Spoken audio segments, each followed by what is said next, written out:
Faure Gnassingbé est au pouvoir depuis presque 2 décennies, à la suite de la mort de son père en 2005, après avoir piétiné un tapis de cadavres. À moins de 2 ans de la présidentielle, prévue entre février et avril 2025, ses partisans claironnent déjà fièrement qu'il peut encore s'octroyer 5 années supplémentaires. Habilement œuvre, alors que la concentration des pouvoirs est passée progressivement entre les mains de l'exécutif. Une fois installé dans le fauteuil présidentiel, il consolide son pouvoir. Hésitant dans ses premiers pas de chef d'État, il a progressivement dilué et éteint au fil des années l'influence que pouvaient avoir sur lui ceux qui l'ont fait roi. Des généraux de l'armée aux civils caciques du régime, le nouveau maître du Togo a méthodiquement dépouillé ses barons de leurs privilèges, voire de leur capacité de nuisance. Pour différents motifs, ils sont tous passés à la trappe les uns après les autres, chacun regardant passivement l'autre tomber en restant persuadé qu'il serait épargné. Hélas,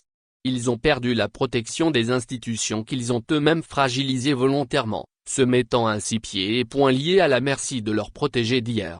Aujourd'hui, Faure Gnassingbé est le seul maître à bord. Il fait et défait des carrières, promeut et dégrade des personnalités. En s'octroyant tous les pouvoirs d'État, et en reléguant les autres acteurs institutionnels à des rôles de figurants, il s'érige en responsable principal de la déliquescence de l'État et du pays.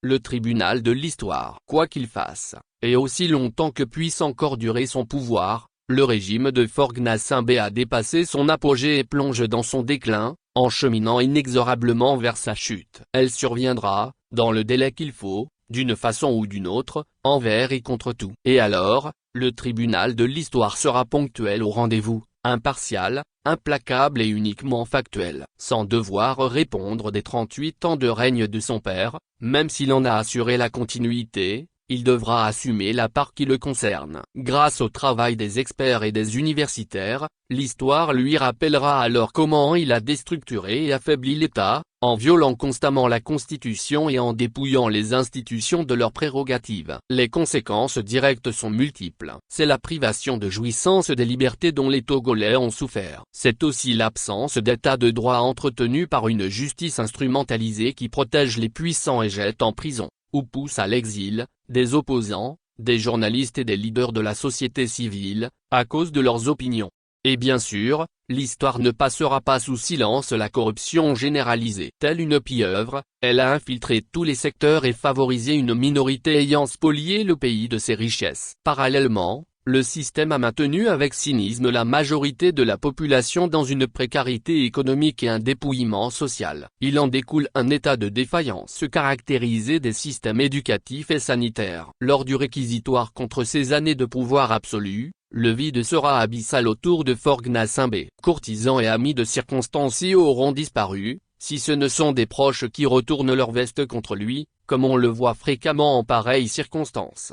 C'est alors qu'il se souviendra des lamentations du peuple qu'il faisait réprimer avec violence ou simplement des propos de son ami grand footballeur, Cheikh Adebayor, demandant à son régime d'arrêter de vendre des rêves aux gens. Mais, est-ce inéluctable que les choses se terminent ainsi? Tout cela reste une perspective. En effet, la trajectoire actuelle de la gouvernance mène à cette perspective. Toutefois, Faure Gnassingbé est toujours au pouvoir et tient fermement les manettes. Il dispose de toutes ses facultés et c'est un homme intelligent. Aucune fin de règne n'est écrite d'avance. Il a encore l'opportunité de choisir. Autant il a décidé sa manière de prendre et de conserver le pouvoir, autant il peut faire le choix de la façon dont il le quittera. Dans les 18 mois qui viennent, il peut donc donner au tribunal de l'histoire d'autres arguments qui joueront en sa faveur. À cette fin, devra-t-il commencer par renoncer au 5e mandat? Ensuite, l'élection présidentielle de 2025 devra être transparente et équitable, ce qui impose un fonctionnement éthique et républicain de la Cour constitutionnelle et de la Commission électorale nationale indépendante,